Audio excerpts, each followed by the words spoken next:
Hi, I'm Michael, and I'm going to walk you through the process of adding a telescope, instrument, and allocation to your SkyPortal instance. And so if we start from the home screen here, we can look to the left-hand side, which has a variety of options. And then Other brings up yet another menu with a number more, and we're going to be exploring a few of those options today.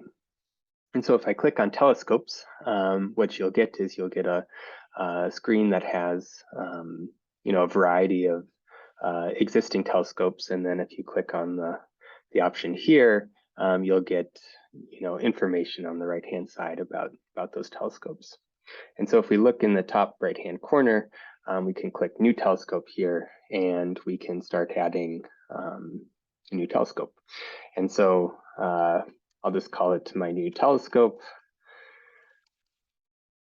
And then, something like newbie, and then we'll put it at a specific latitude and longitude, and then say it's at 1,000 meters, and then maybe it's a 2.1 meter class telescope.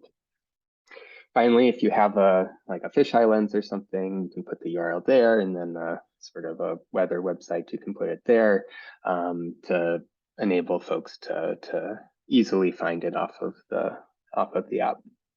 Finally, you can click, is this telescope robotic? I'll click yes for this particular instance.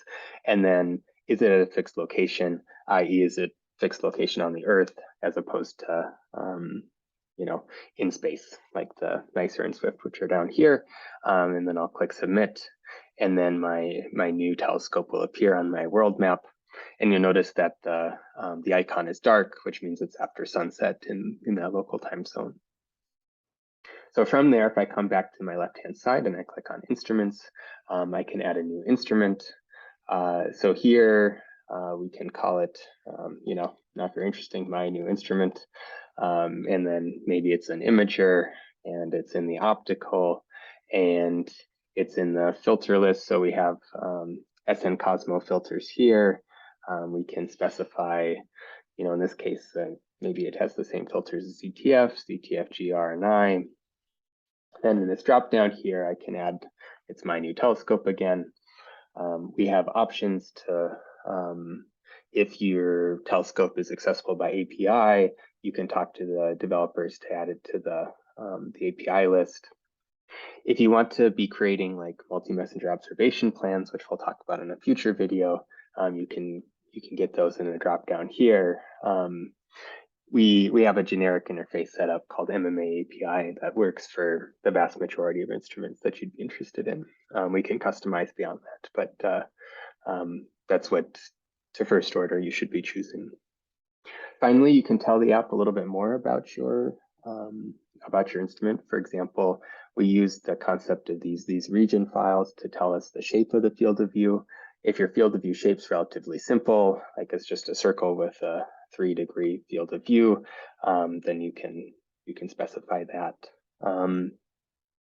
Finally, we allow you to specify information on the sensitivity for your instrument. So in this case, taking ZTF's sensitivity as an example, you can specify the limiting magnitude, the magnitude system that's quoted in, the exposure time. So it's 30 seconds to get down to 20.3 in ZTF G band, and then a given 0 point. And you can specify that for the various filters you have. We can click submit, and it should appear at the bottom of the file here. Coming to the left-hand side again, then you can, you want to add an allocation, i.e. you have some time on that instrument. You can add a new allocation. And so in this case, I'll add myself as a PI on the allocation. Maybe I have 100 hours or something on it, and it's covering, the next calendar year, which is fine.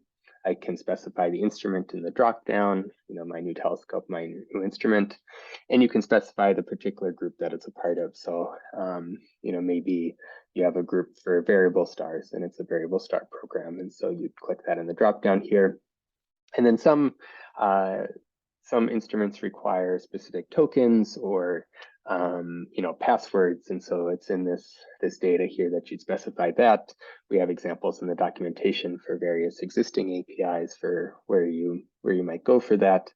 And so in this case, it'd be something like my password, and then password, just as a very generic example, and you can submit that. And then again, now I have an allocation on that particular instrument. Yeah, so this is how you add a telescope instrument and allocation. We look forward to hearing any thoughts, questions, comments you have, as always. And until next time, thank you.